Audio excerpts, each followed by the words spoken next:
It is sort of, it's mostly informal. We've got some prepared topics. There'll probably be other topics that pop up, and I'm hoping that sometimes the participants will direct things to each other so it's not all centred on me. I probably will do something like that if somebody's been going on for too long.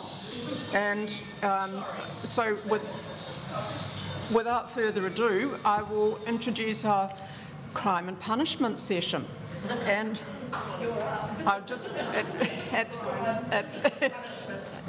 first introduce everybody. Oprah is the reason Aroha became a journalist.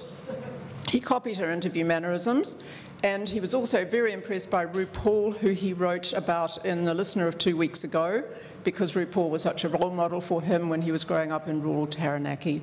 And then, this is the important bit, fast forward, well that was important too, but this is more important for now. Fast forward to your interview with Lynn Freeman on Standing Room Only in February 2020, when Provocation was performed for the first time during last year's Pride Festival. It wasn't until 2009 that Provocation was struck from New Zealand's law books. From then, they'd been able to claim that they were motivated to kill because of unwanted sexual advances from another man. And I quoted from Aroha saying, "I am nothing like you. You are just like me. You just won't admit it." And Aroha found reading about these cases terrifying. He addresses the unjust gay panic defence in Provocation, his third play. So I'm just going to pause you because this is in the way of the live feed. Okay. All right. Yep. Darusha came to New Zealand with their partner by sea. She's a sailor. She's been up the Somali coast and survived. No, I haven't. No? No, I skipped that part. Oh, all right. Okay, you didn't survive. You're not here. It's not sufficient to say she writes science fiction. She designs interactive science fiction games. Her the book Martian Job was nominated for a Nebula Award and won the Sir Julius Vogel Award for Best Game Writing. And some of their books could better be described as space operas. They also write cyberpunk stories, political space station epics, and the one I really like the sound of is the coming-of-age story, The Home for Wayward Parrots, published in 2018. I read a piece online that says it explores friendship, romance, modern families, and geek pop culture with wit, compassion, and extremely foul-mouthed birds. It's described as a love song to late bloomers, eclectic families, and all the assorted weirdos, hang-ups, and half-understood stories that make up a life. I'm just going to grab this one. Do you want me to take the mic? Yeah, yes, please. In Self-Made, Darusha takes us to the 3D virtual world called Marionette City, M-City, where a brilliant designer, Ivy Velasquez, am I saying her name properly? Velasquez works for a huge multinational firm that controls the online system the world relies on for both business and pleasure. One day, when Ivy tries, to access M-City as her alternate self, Ruben Cobalt, she discovers something truly terrible. Ruben has been murdered. Since alternate identities are forbidden by the multinationals, Ivy has nowhere to turn until she finds Andersson Dexter, part private eye, part vigilante, part cop. Dex is also a member of an outlaw organisation and is therefore ideally placed to uncover Ruben's killer. It's hard enough to strive to control our own destinies in this world, much more difficult in an alternate reality such as M-City. Young readers and not so young find Darusha has something serious and moving to say about the future of humanity. And my good friends Lois and Hilary, Lois Cox and Hilary Lapsley, combining to call themselves Jennifer Palgrave, launched themselves onto the lesbian crime writing scene 2 years ago, and the media release for their new crime novel in 2020. Goodness, you've been fast, haven't you? No, they've done. That's the one that got away from 2020, and now you've already produced the second one, and it's amazing. So that is Hillary's going to the one that got away. Did enemies attempt to assassinate David Lange when he was Prime Minister of New Zealand? A new political crime novel by Jennifer Palgrave, The One That Got Away, depicts a carefully planned attempt to poison the reformist leader. The failed assassination and its secret cover-up are set within a government torn between old Labour ideals and rich businessmen who stand to profit from the asset sell-offs of Roger Douglas. David Lange is trapped At the centre of this conflict between money and ideals, the fiction's main character, Lauren Fraser, is a former public servant easing into a comfortable retirement. When her historian friend Rose stumbles across evidence of the plot, Lauren finds herself unwillingly drawn into the beehive mystery. Which politician was the would-be murderer? Can they be brought to justice after 30 years? Whose money is behind the continuing cover-up? And then a second book,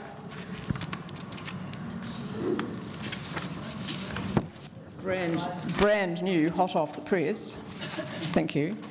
Nat Spiller, an admired climate change activist, accidentally drowns. An accident? His partner Ellie thinks otherwise. Pam, Ellie's aunt, draws a reluctant Lauren Fraser into the mystery. The formidable Spiller clan tell Lauren to butt out. Will they follow through on their threats? As Lauren investigates, suspects multiply. Was it Harold the birdwatcher, envious of Nat's charisma? Or Derek, whose shonky Antarctic climate science Nat was about to expose? Or Roger, wanting Ellie for himself? Lauren enlists her circle of friends to help build the evidence for murder. The truth catches them all unawares. Thank you. And I don't think it's a spoiler alert because it's on the front cover, but there is a clue in the brilliant cover. There's a set of goggles there, and the goggles are something to do with it. I've got that here, thank you. I'll put that under my chair. Thank you. Okay, so now to our first topic, and probably we're going to use handheld mics. It's going to be much easier, isn't it? Aroha, who has inspired you as a writer? What is it about them that gripped you, made you want to do something similar to what they've done, or made you want to be like them?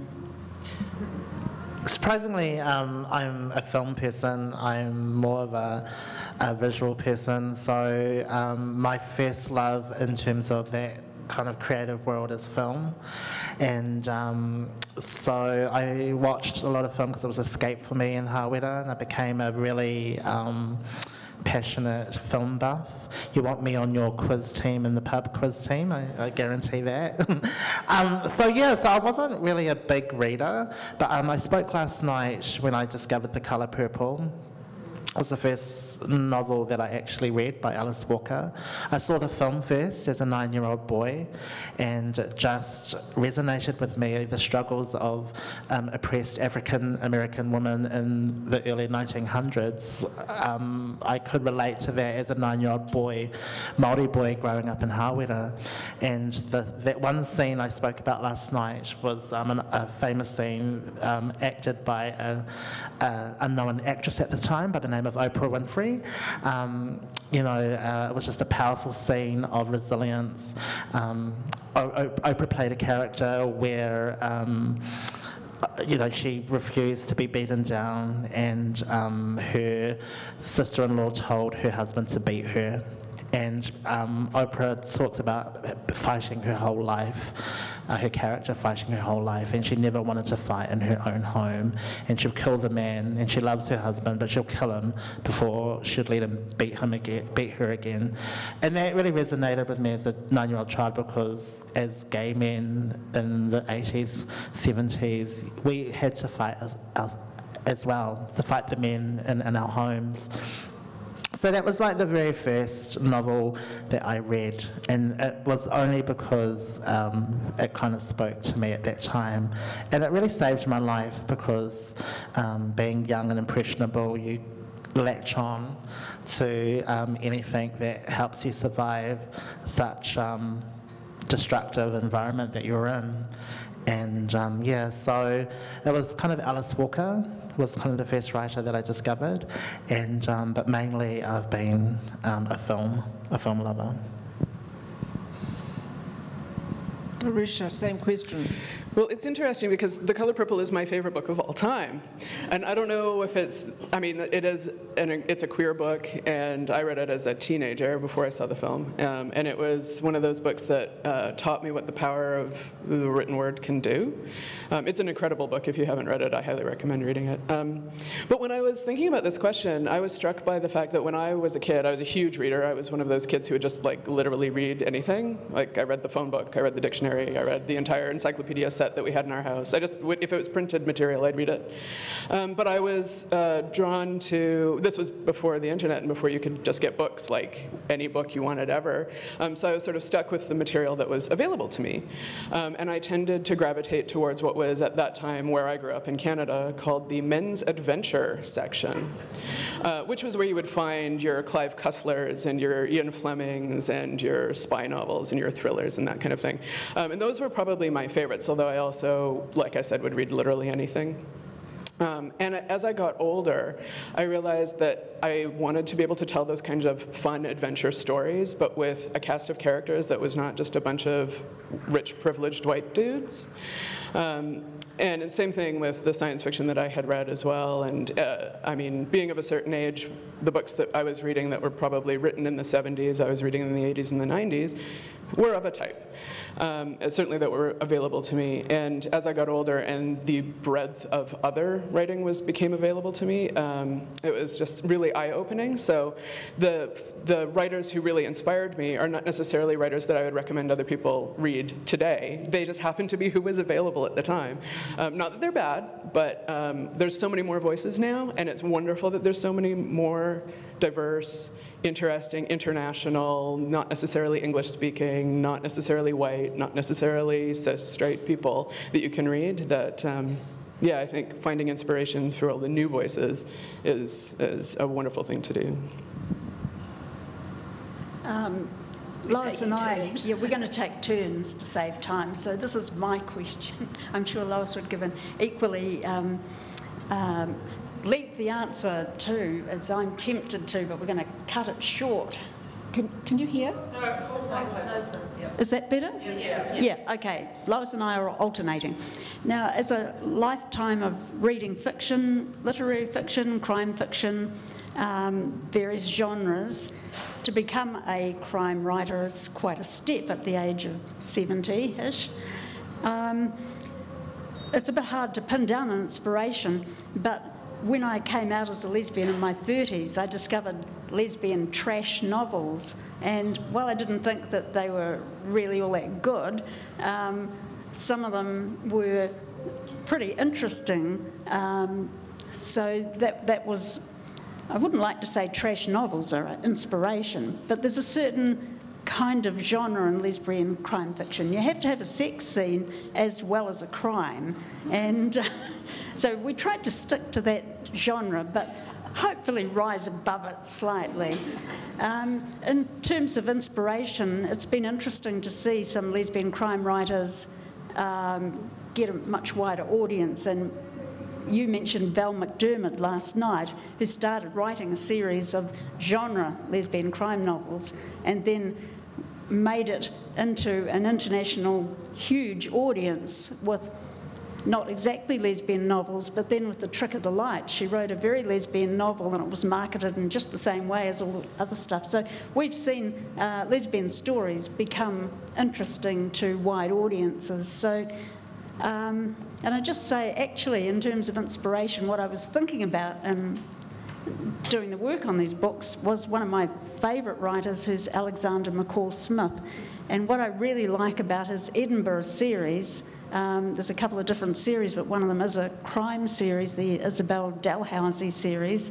They're kind of gentle, they're not ghoulish. They're set in a community. We set our stories in the lesbian community in Wellington, and he sets his stories amongst communities of friendship. And that's a bit unusual, I think, in writing. And he also makes Edinburgh very real. He talks about particular cafes and particular streets and particular buildings. And I just really liked his gentle, humorous approach. So, you know, I'm not really a blood and thunder kind of writer. Well, that leads very well into the second topic, the idea of the setting as sort of character. So same but different 2021 has home as its theme. How important, Aroha, is or is not a New Zealand setting for New Zealand crime writing? I think it's really important because it is what makes us unique, you know, our experiences in the world. And I think that I mean, I think that as writers, I mean, I try not to limit myself in terms of where I set things. I mean, as writers, we should be free to set our stories where it best strongly tells the story. But I think it's really important that we do have stories, especially crime and punishment stories, that are unique to New Zealand. For instance, Provocation, it was really important for me to set that in a New Zealand setting because it was, each country is different in how they, the logistics of the law of provocation.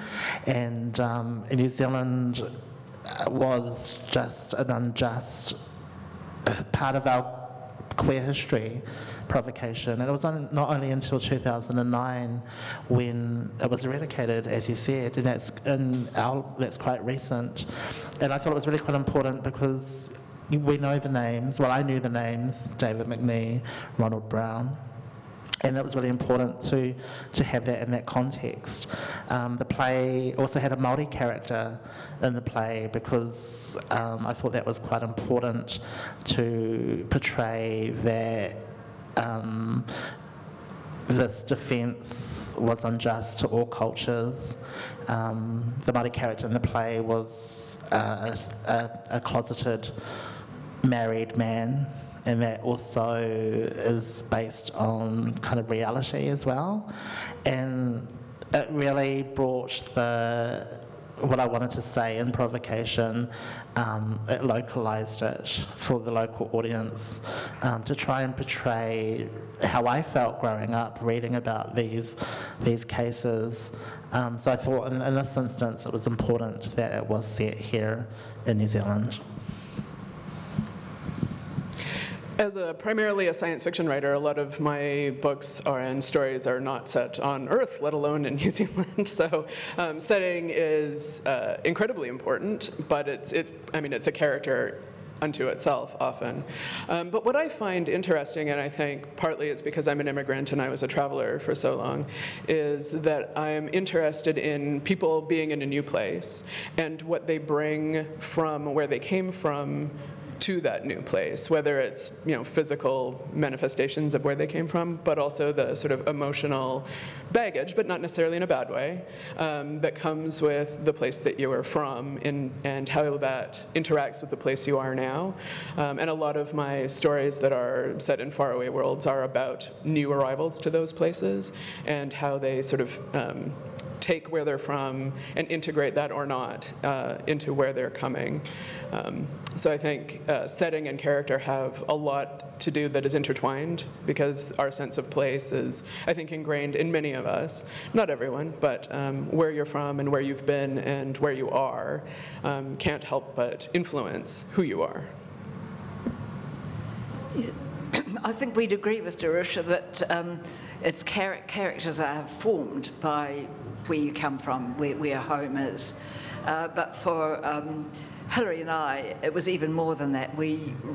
Wellington is very much a player in our two novels.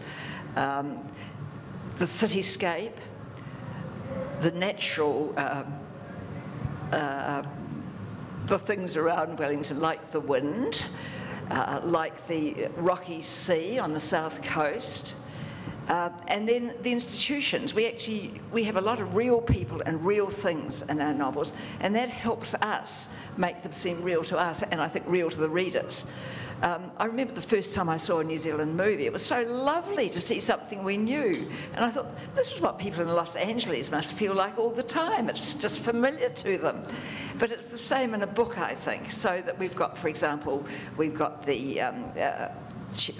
heroine, Lauren, takes a walk up to the turbine in Brooklyn. In the second novel, the South Coast, which is even on the cover, of course, is very significant. That's where the drowning happens. That's where there's walks along to see the seal colony at Red Rocks. That's where the dive shop is. All sorts of things that are pertinent to the novel, and they're real. It's just the novel that's not real. This next question is the one before the reading, so I'm just giving Julia probably a 5-6 minute heads up that we're going to need the recording set up. Aroha, why did the crime you've written about interest you? Did it sit in your head for ages, or did it burst to get out?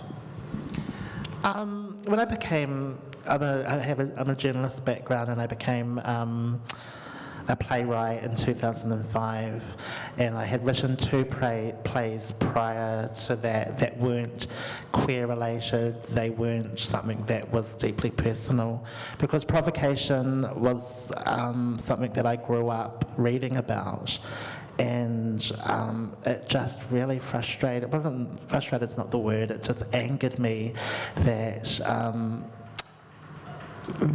first and foremost the victims were dead, so in court they could not defend themselves, and in order for the charge to be downgraded from murder to manslaughter, the defence had to paint this picture of this hideous, just a hideous picture of these gay men who were just, they were just having a free sexual life, and just took home the wrong person. And that was really scary, because I thought that could happen to any of us. And the reality that we could not defend ourselves. I do remember it was the families that had to defend the name of their loved ones outside of court, and most of the interviews of the families were after the verdict. And when Ronald Brown got killed, murdered, he had his banjo shoved down his throat. And he was an elderly man, and he took home a young Hungarian tourist, and they were able to successfully convince a jury that he asked for it, basically, because he was gay. And I remember his young niece defending her loved one, saying what they painted in court was not the man, not the uncle that we knew and loved. And that kind of resonated with me, because I thought that I love my nieces and nephews, and the thought that that could be a reality in my life. So that kind of encouraged me to want to do this play. And like I said, it was my 3rd play that I had done, and it was the hardest one to release, because I felt I was putting myself out there. It got a lot of media, TV and print, and although we had Jennifer Ward-Leland as our director, and she was a finalist in New Zealand of the Year, no one wanted to know her story. I was trying to pawn her, like, speak to Jen, but everyone just wanted to hear my story. And it was really hard.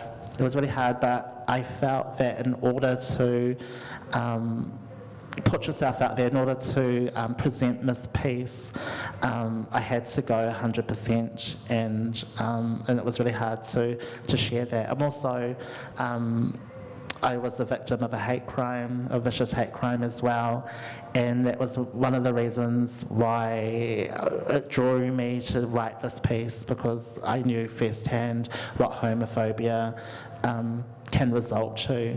I knew that Provocation was successful because it fed off people's homophobia, and that was the motivation and the reason for me to want to write this piece.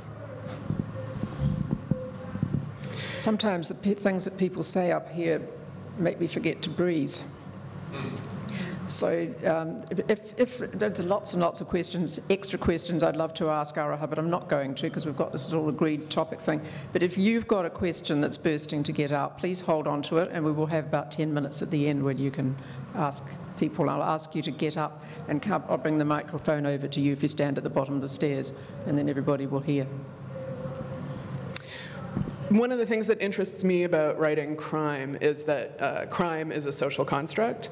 Crime is what our society deems as socially unacceptable. And there are things that are considered crimes in times and places in the world that in other times and places in the world are not considered crimes. Like, all of us are criminals in some places in the world. That really interests me, because I think we can easily point at things like the story that you were just telling, and to me that is obviously wrong. That is, and I think everyone here would agree with you. But at that time, society thought differently, and society was the one in the wrong. And one of the things that interests me the most is how do we get to a place where what society is deeming acceptable and what society deems as unacceptable is something that we can all live with. And what do we do with those people who do transgress? The punishment part of the panel, which I am much more interested in rehabilitation, but of course, again, when something is defined as a crime that I don't think is a crime, what does rehabilitation look like? It looks like conversion therapy. And that's an interesting and horrifying thing to think about. And I think that's one of the things that I think about a lot as a writer, is I try to think about the whole picture of what transgression means and what committing heinous acts means for the people who've committed them as well as the people who are the victims, which is a hard thing to do. And one of the reasons why not everything that I write is crime. I'll just take a little minute to, I can't see Julie. Yep, yeah. Oh, you are, okay, so we're just after this we'll be into the recording, if that's okay. Well, in a sense, the crime that we wrote about in the first novel, the one that got away, I wouldn't say it was bursting to get out. We knew we wanted to have our character, Lauren Fraser, a very politically aware and active person, and we knew we wanted to get our concerns about the state of New Zealand society into our books. But we wanted them to be entertaining novels. So somehow, and we can't quite remember how, we came up with the idea of a plot to poison David Longy, which, as far as we know, didn't happen. But whenever we talked to other people about it, they said, oh, well, are you sure that didn't happen? And they would refer to Norman Kirk, various skullduggery there, and it became very real in our minds. But in a sense, because stories are all about conflict, and obviously crime is a great theme for conflict, the crime kind of developed and became real to us as we wrote about it. And then at the end of the book, and I'm not going to give away endings, but there was the issue of punishment, because this is about crime and punishment. And we actually had Lauren having a conversation with her good friend Michael, in which she feels quite guilty about the way the stories, the way things have happened, which made her complicit in other people's misfortunes. And he said to her, well, justice always comes with a price.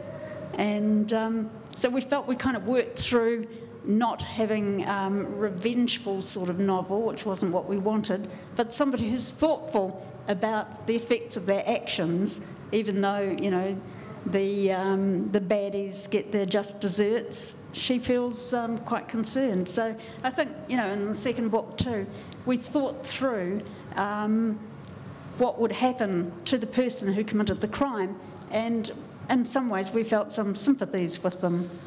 Not entirely, but we weren't going to put them on the rack and torture them because of it. Okay.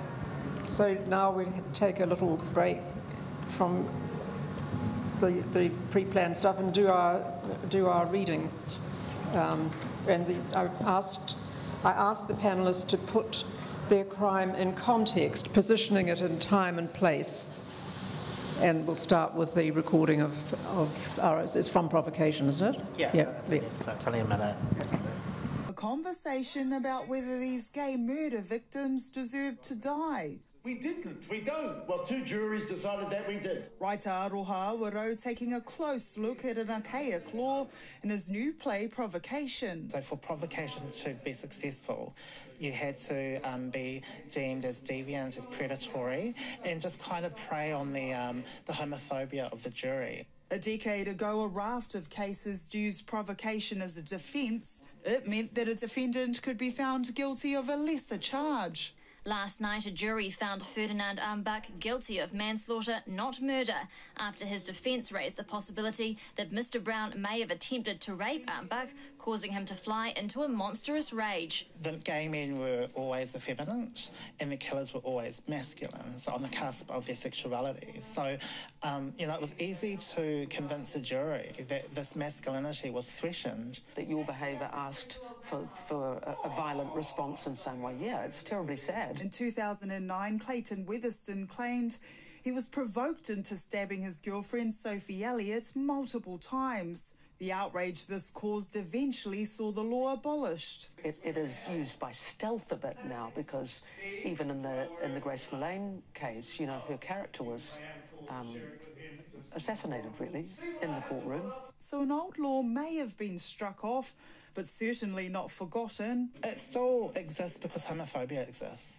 Yeah, just so we get that argument about provocation. This cast hoping the debate continues long after opening night. Yvonne Tahana, One News.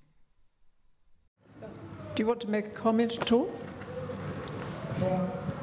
That's fine. Okay. Okay. I'm going to read a section from my standalone novel, Children of Arcadia, which is, for context, about a group of humans and artificial intelligences who are trying to create a better world. And this segment is about the rehabilitation of a stowaway to this community who, it was discovered, murdered a pair of people and took over one of their identities. Chris Beecham held Anna in his arms while she sobbed. It was getting better. She only cried occasionally now, and she had been able to look him in the eye for most of the day. Deneb, the artificial which compiled the patch to cure her, had warned them that it couldn't guarantee that there wouldn't be some kind of side effect of the treatment. This process does not absolve individuals of responsibility for their actions, the mind had explained. Indeed, for someone like Anna Molina, the corrective measure includes providing a sense of empathy, which will mean that the full impact of her past behavior will finally be accessible to her. She may become quite despondent, almost certainly will be contrite. She will remember everything she has done and realize the harm those actions have caused. This may become a very traumatic time for her. She will need the support of the community. Remember, this is not a punishment. The group of people who had dragged Anna to the console for scanning and correction had begun to walk away once Anna had been subdued, and only a few of them remained to hear the AGI's words. Ruby sighed and looked at Anna Molina's sedated body. She made sure someone was watching the woman and walked over to Chris Beecham's apartment. "You still love her?" she asked without preamble. Chris had nodded. "She's going to need a man like you then. Best get yourself down. Get ready for when she comes to." When she'd woken from the sedative, Anna had at first seemed confused, as if her years as a mercenary were no more than a bad dream. But then she'd caught Chris's eyes, remembered the sickly blue-green of a bruise on his jaw, and she'd broken down. She'd cried for an hour before falling asleep again. Chris had gotten Ruby to help him bring her back to the apartment. He'd nursed her for days. "You have no idea the things I've done," Anna said for the 100th time. "And I don't care," Chris said. "Your past is gone. You can't undo it. You can only become the person I've always known you could be, funny and smart, without always looking out for some angle. You don't need an angle, baby." "I know," Anna said, trying to hold back the tears. "I know that now. But, oh God, how could I have hurt you like I did? And all those others, how can they ever forgive me?" "It's not about forgiveness," Chris said. "You were sick, and now you're well. That's all there is." Anna shook her head, tears now flowing freely but silently down her cheeks. "If only you knew. Oh, Anna Roberto, how could I? After all you did for me?" She lost control again, and Chris held her until the tears stopped. "I can't stay here," she said when she finally got control of herself again. "Our apartment?" Chris asked, but she shook her head. "No, here in Sheep Bend," Anna said. "You're right. I can't spend my whole life apologizing to everyone, but I can't look them in the eye. I can't look you in the eye. I can't stay here. I just can't. I'm sorry, Chris. I'm so, so sorry."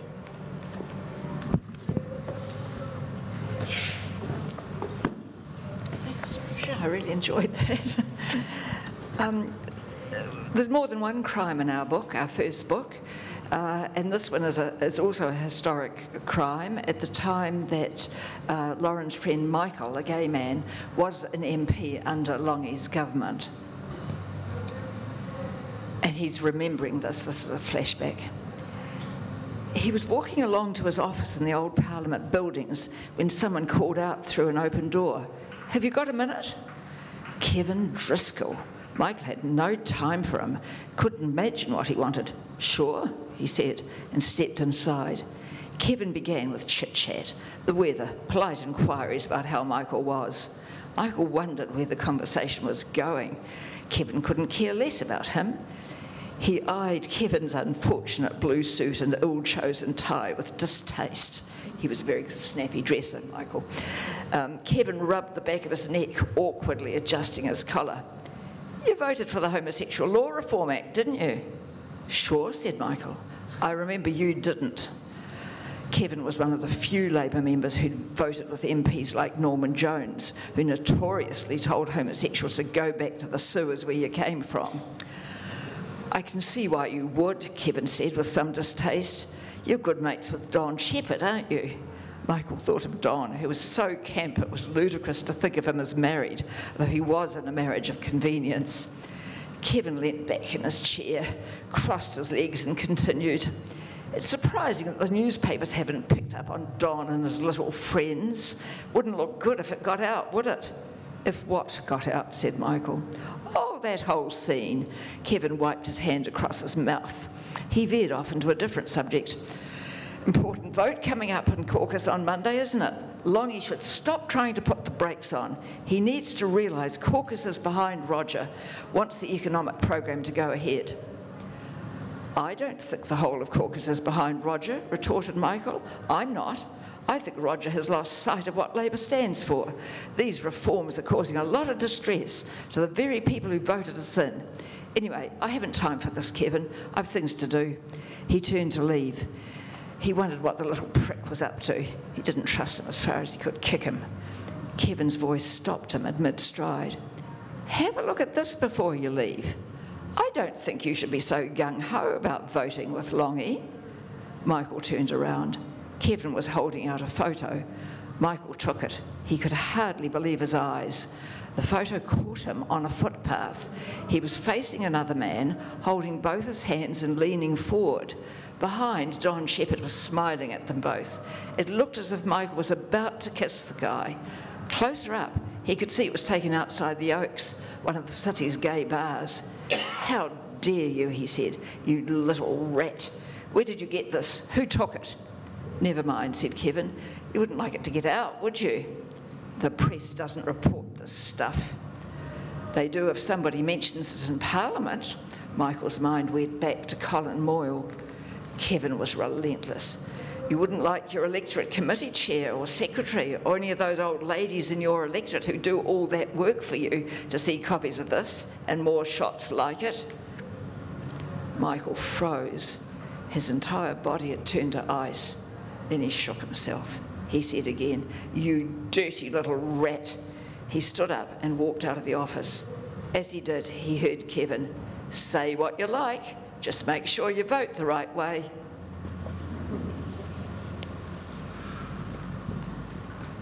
Kevin Driscoll.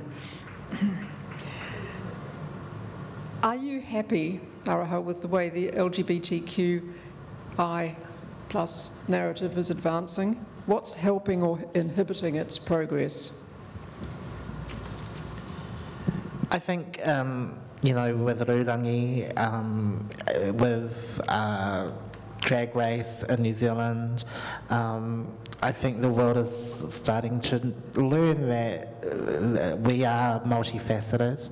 There is so many colours to our rainbow, which we've always known, but I think we have slowly showing the world our colours, and they seem to be embracing it. So the narrative of our stories is, I think it's, some of the steps that our pioneers have done, like Peter, is kind of showing its true fruits now. It's still hard, though there's still a long way to go.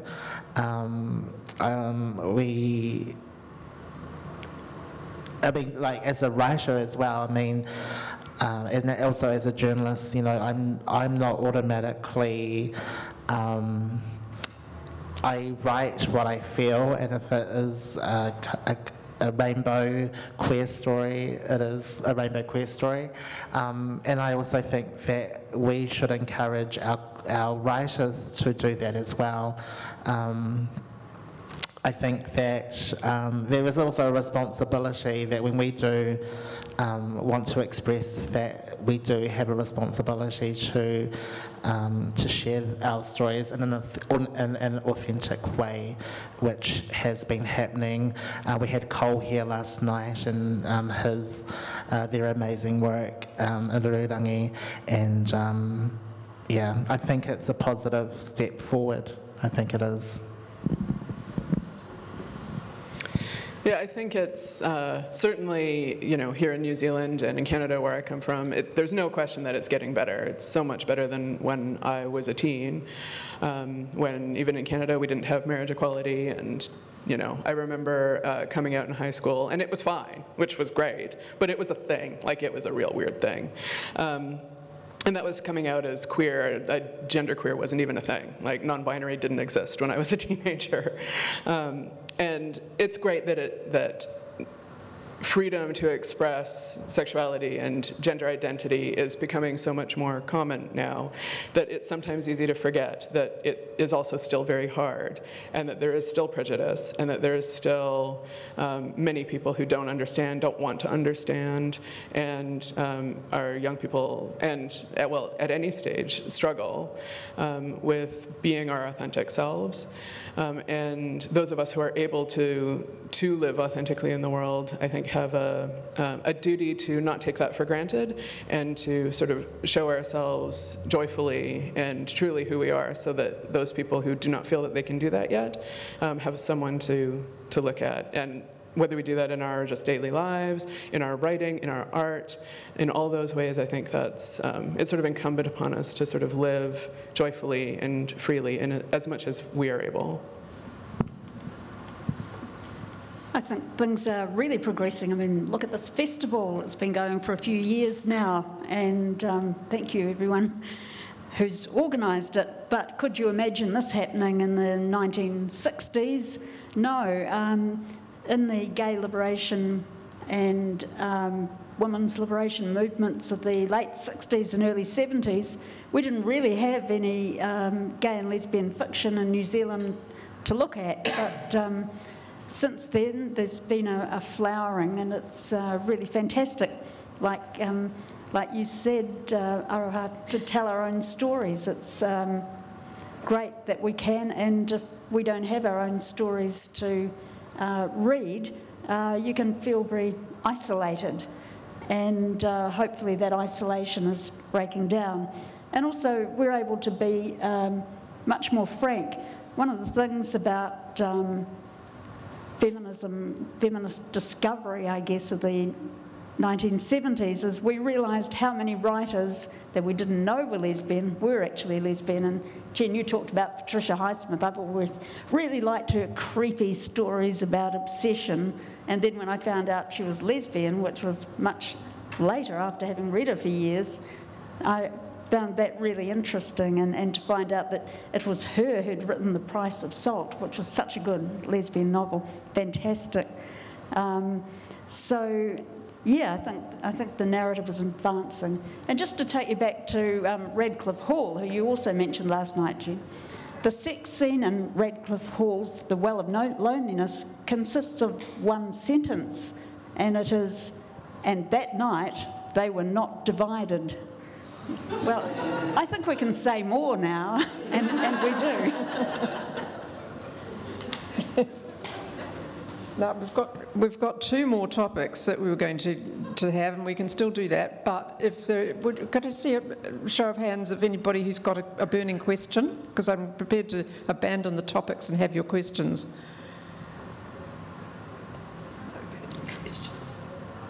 Just one question, I don't need a microphone, about the books mentioned. Are they all available in bookshops currently?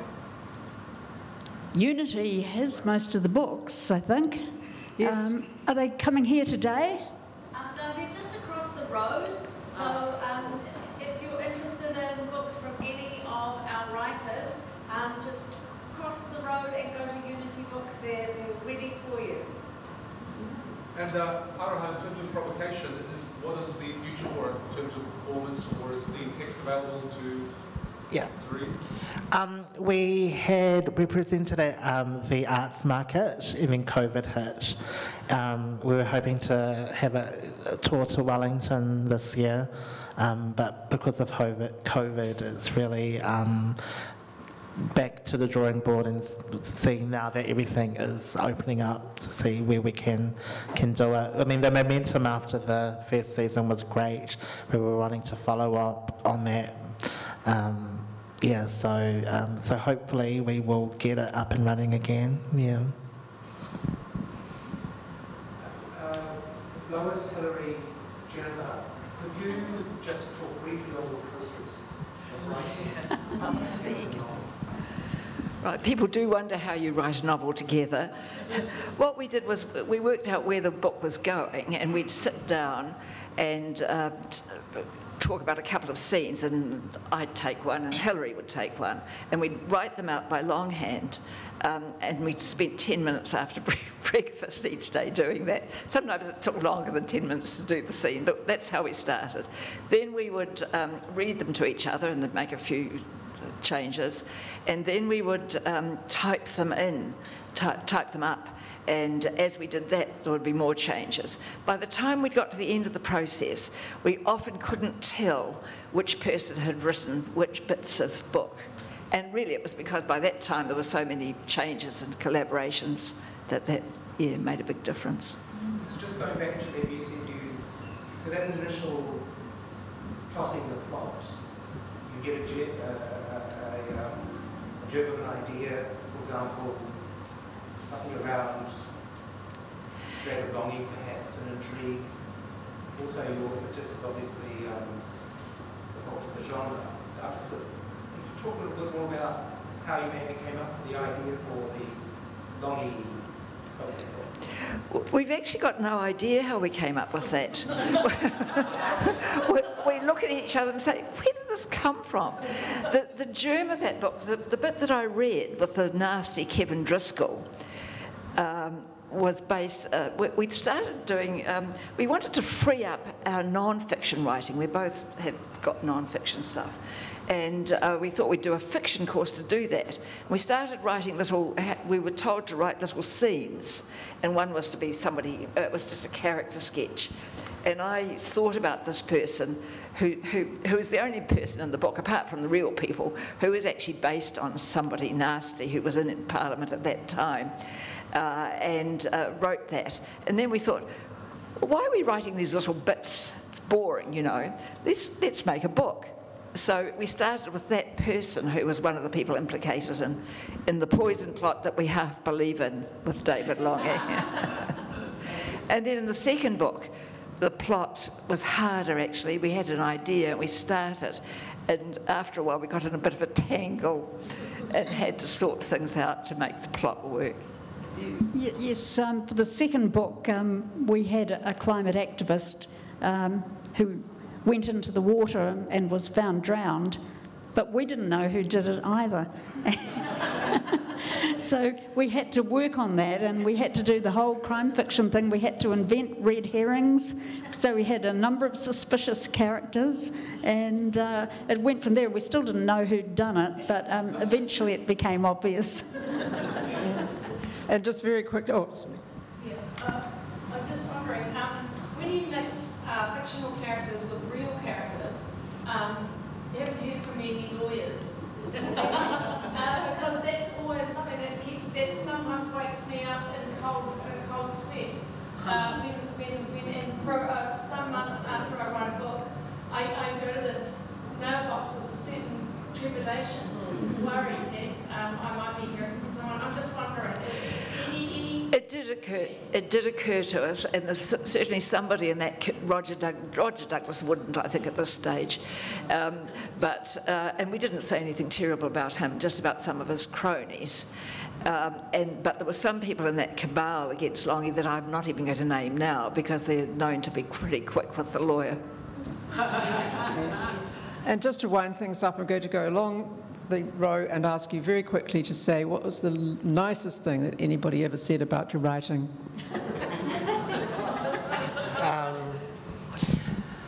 Well, I have to admit, it isn't the nicest things that have been said. I'm a journalist, I worked in magazines, and it's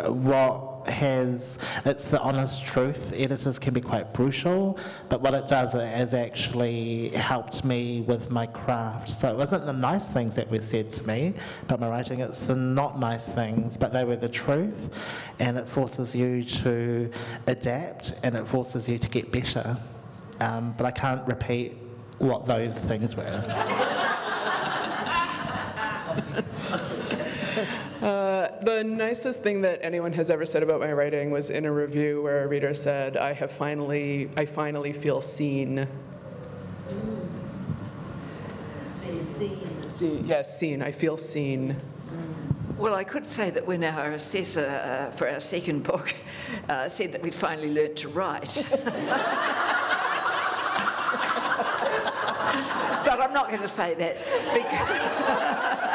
because Grant Robertson, current Minister of Finance, we were rude enough to give him a book of ours before Christmas last year, and he wrote us the loveliest little note and then said we could use it. And he said, among other things, a good fast-paced read, and I loved the political intrigue.